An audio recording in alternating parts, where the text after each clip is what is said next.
Okay, magandang umaga po, no? Most especially, I want to say good morning, sa mga viewers, followers, and all of your people who are listening to this morning and today's ano ano ba to, video cast or vlogger cast, no? Ang mahalaga po, karating ang mga mensahe ko at ng ahensya natin ng PNR sa mga kababayan natin in Metro Manila, dito sa Pampanga, Bulacan, all the way to the south, from Alabang to Laguna, especially in the Bicol region where we currently have trains running.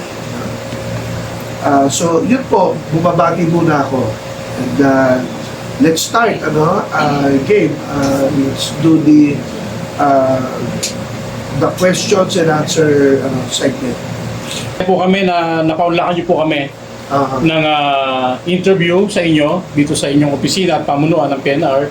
At alam naman namin na ang PNR ngayon ay malalaki ang mga tinatawag na proyekto na binigay sa inyo ng gobyerno. Sir, ang matanong ko lang po sana, gaano na po ba kalaki ang natatapos natin sa PNR? Magandang question po yan. Alam po ninyo, the PNR currently is undergoing a major transformation. In fact, the word being thrown around is renaissance. Sinabi yan ng ating mahal na Pangulo during his SONA. Sabi niya, renaissance, in the railway sector of the country. Sinabi rin po yan ng ating mahal na kalihim, Secretary Jimmy Bautista, in several interviews na we're undergoing a renaissance. Alam po ninyo, matagal na panahon na napapabayaan ang train system dito sa Pilipinas. And really, malala ang trapiko, malala ang congestion na problems natin sa Metro Manila.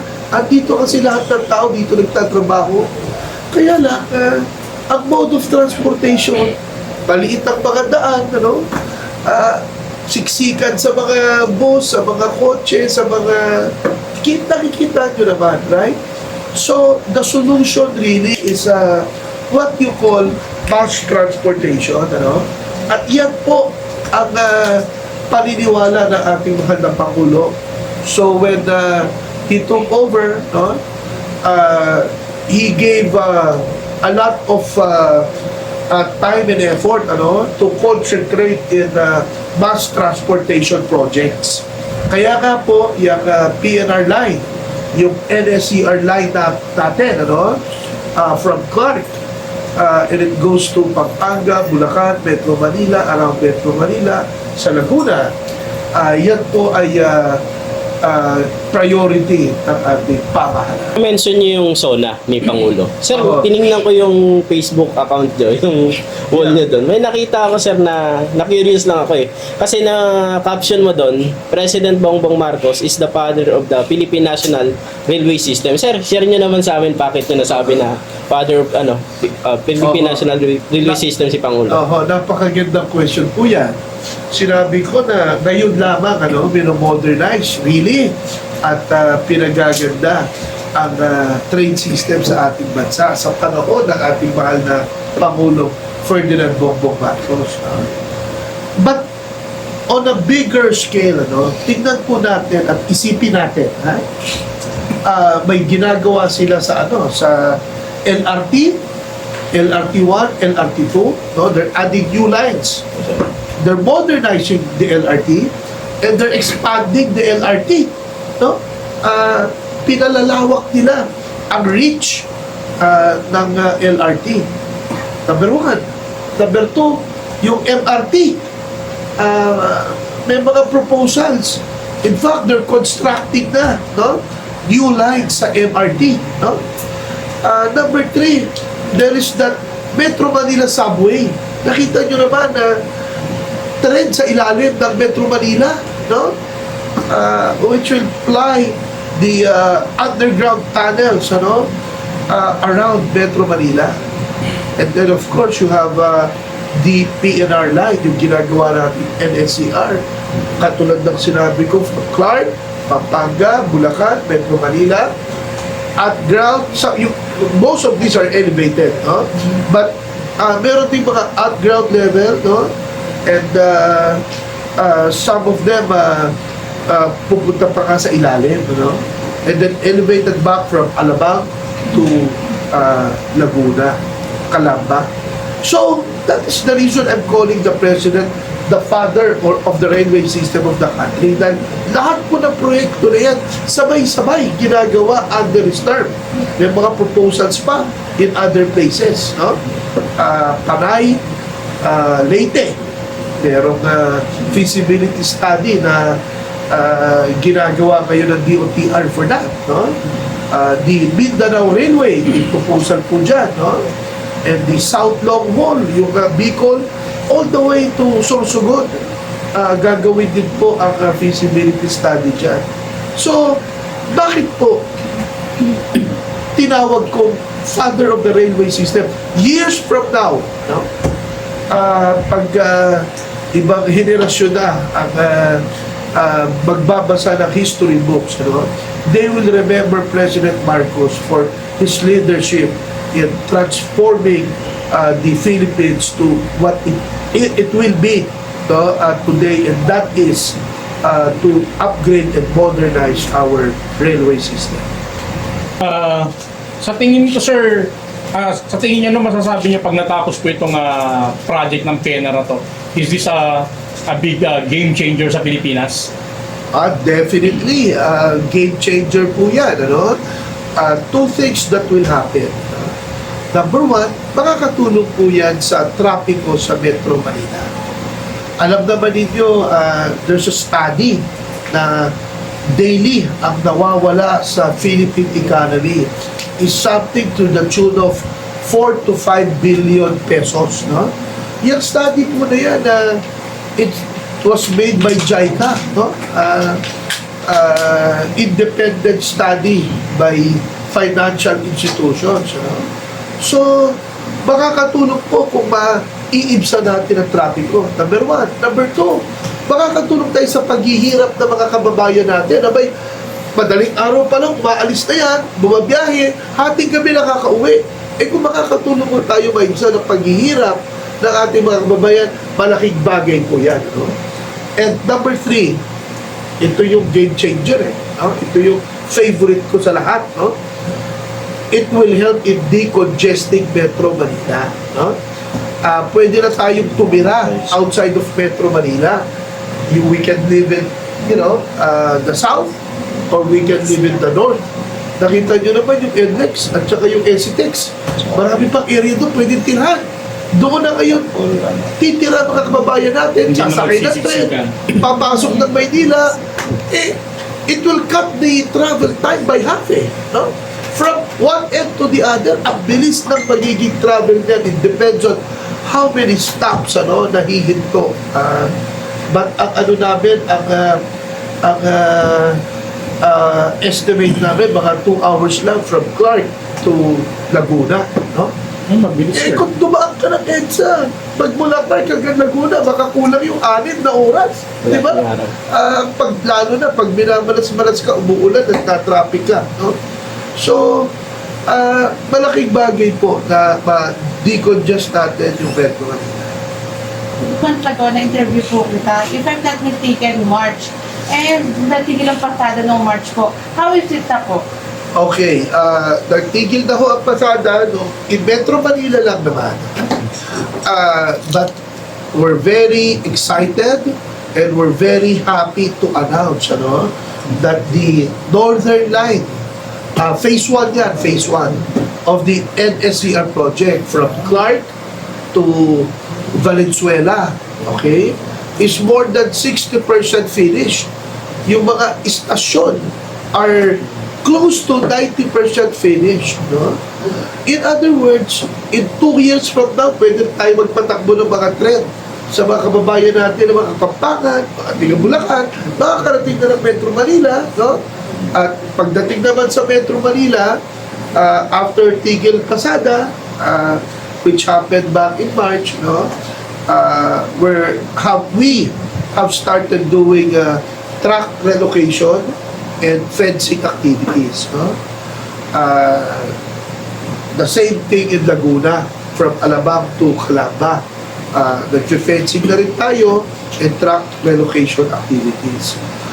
Kinakausap natin ang mga kababayan natin, both formal and informal settlers, na sumunod naman at intindihin naman at konting pasensya rin humihingi ako sa ating mga kababayan na pagbigyan nila itong ginagawang proyekto ng pamahalaan natin dahil ito ay para sa atin, no? But more so, ang tunay na makikinabang dito ay yung mga anak natin at yung mga apo natin, the future generation of Filipinos. Sila makikinabang. Yung paghihirap na ginagawa natin araw-araw, yung pagsakay-sakay ng bus, pagsakay-sakay ng pagsakay-sakay ng public transportation, pag nai-stuck ka sa traffic, sana yung mga anak natin o yung susunod na henerasyon, hindi na nila po problemahin yan, sasakay na lang sila ng tren, magpe-Facebook sila sa loob ng tren, di ba? Tapos magkukwentuhan sila, maya-maya, andun na sila sa pupuntahan nila, no? And we also hope that it will be utilized not just by the general public but everybody, no? Yung mga professionals, mga doktor, mga teachers, mga lawyers, even government people, mga public servants, mga mayor, mga governor, mga pati tayo, lahat. Sa ibang bansa, Prime Minister sumasakay ng tren, papasok sa trabaho, no? I'm sure ang ating mahal na Pangulo would inaugurate yung Northern Light pagdatapos yan at makakasakay ang ating mahal na Pangulo, no? Ang utos ng ating mahal na Pangulo, bilisan, ayusin ang mga right-of-way issues, ipatupad ang vision niya for the country. At ang ating mahal na kalihim, Secretary Jimmy Bautista, ginagawa po niya non-stop, no? Ang utos ng ating mahal na Pangulo na ituloy at matapos ang proyekto na yan. Ako naman, I'm a workhorse, no? Sumusunod lamang tayo sa utos ng ating mga namumuno at ang pangako ko habang si Macapagal po ang chairman ng PNR, matatapos ang proyekto na yan at gagawin kong lahat na matapos po yan sa ilalim ng pamumuno ng ating mahal na Pangulo. Bilang ng commuters natin, sir, or capacity po, how much po ang capacity nitong bagong papasok natin na modernized na train? Okay. Ang daily ridership pagdatapos na po yan is something to the tune of 800,000 passengers, no? Sa buong Metro Manila. Ang laki po yan, no? Kung kinakailangan na magpagawa pa tayo ng mga additional o order pa tayo ng mga additional trains o order tayo ng mga additional trains, ganyan ang ginawa sa LRT, they ordered or they procured additional trains, ganyan din ang gagawin sa MRT, ganyan din ang gagawin sa subway, ganyan din ang gagawin natin sa PNR kung kinakailangan o order ng additional trains o order po tayo ng additional trains. But initially 800,000 passengers daily ang po natin, ang estimated passenger ma-accommodate, ridership natin. Yes, sir. Follow up, sir, yung sa warehouse, sir, sa Pampanga, right po ba? Opo, Pampanga. opo. Can you share us, sir, kung ano po ang purpose mo? Okay. Hindi po, warehouse, yes. Yes po. Yung ginagawa po sa Clark, ang tawag po doon, it's Clark Depot. Yes po. It's Clark PNR Depot, no? Located in Clark, Pampanga. Doon po paparada yung mga trains. Doon pag halimbawa may sira, doon aayusin. Maintenance also, doon ang maintenance, no? And of course, the control center, no? Kasi these are all state-of-the-art trains that is at par with world standards, Hindi na po yan yung mga bago natin ngayon na pag umaandar yan na yumuyug-yug yung mga bahay. Hindi na po yan. Hindi yan home along the Riles trains. Ano? These are modern trains, ano, na all electric, ha? Digital. No? So, dadating ang train, alam na ng mga controllers na darating, parang aeroplano, no? May control center na parating yung train kasi every 30 minutes ang intervals or 15 minutes ang intervals, I'm not sure. Pero siyempre, kailangan yan, ano, alam na darating at aalis yung kabila. Yes, sir, another follow-up. How about, sir, yung noise po, no? Compare lang po sa ngayon kasi yung luma talagang tug-tug-tug-tug. Malayo pa po, naririnig na po ng lahat. Marami po ang, alam naman natin, nagre-reklamo na sobrang ingay, sakit sa tenga. So, can you share us, sir, yung sa bagong train par, excited po yung ating mga commuters? And siyempre yung mga nasa paligid na usually, mga kapit na masigilid. Napakagandang tanong po yan. Alam po ninyo, kasama ko si Secretary Jimmy nung nag-inspection po kami, no? Yung, ano ba tawag doon? Busina? Di ba? Yes po. Yung busina po ng train, yung pot-pot ng train, no? Malakas po yan no? Kasi syempre, baka mamaya may lasing dyan, dumadaan, ba kailangan mo gisingin, pot-pot, malakas po yan, no? But, the train itself, when it's running, by the way, it's 130 kilometers per hour. Yun ang pinakamabagal. Ang pinakamabilis, 160 kilometers per hour, no? At dire-diretso po yan. Yung mga 160, ano yan express yan Hindi hinto yan sa mga istasyon, dire-diretso yan. All the way to the other side, or the endpoint. So, yan po, because it's electric train, no? Hindi naman yan mga diesel locomotive train, hindi mo mararamdaman, hindi mo maririnig ang anda. But, malalakas yung mga pot-pot yan. Don't worry. Gigisingin yung mga tao pagdadaan, ano? At saka, hindi na ho sila makakatawid dahil elevated no? Wala ka naman, akit din. Pag inaakyat pa lang din huhulihin na ho sila ng mga guard namin at saka mga police dahil bawal umakyat sa Riles ngayon, nasa taas ng Riles, no? Lalo na yung mga naka-red horse na nagiinuman dun sa tabi ng gilid ng mga Riles. Hindi na ho pwede dahil nasa taas na, malalagyan sila pag sila lasing na tatayo doon o magiinuman doon, no? May tawag yata dyan, sunog baga, di ba? Yung mga sunog baga sa tabi ng Riles, mawawala na ho yan. At, yung taas po kasi, ang plano dyan na commuter, no? There's a proposal na sa baba, freight naman. Yung nagdadala ng mga, goods, products and goods, no? From other provinces, sir. From different provinces. Very good. And it can be agricultural, no? It can be yung mga nanggagaling sa mga port facilities like Subic, no? Manila Port, Batangas Port. That's why merong proposal ngayon to link Subic to Clark, Clark to Manila Port to Batangas Port. No? Ang tawag ko dyan, Subic, Clark, Manila, Batangas Railway Corridor. No? Ano ho yan? It's part of the plans of the government. No? Na malamang isusunod na gagawin po yan, freight lines na gagawin.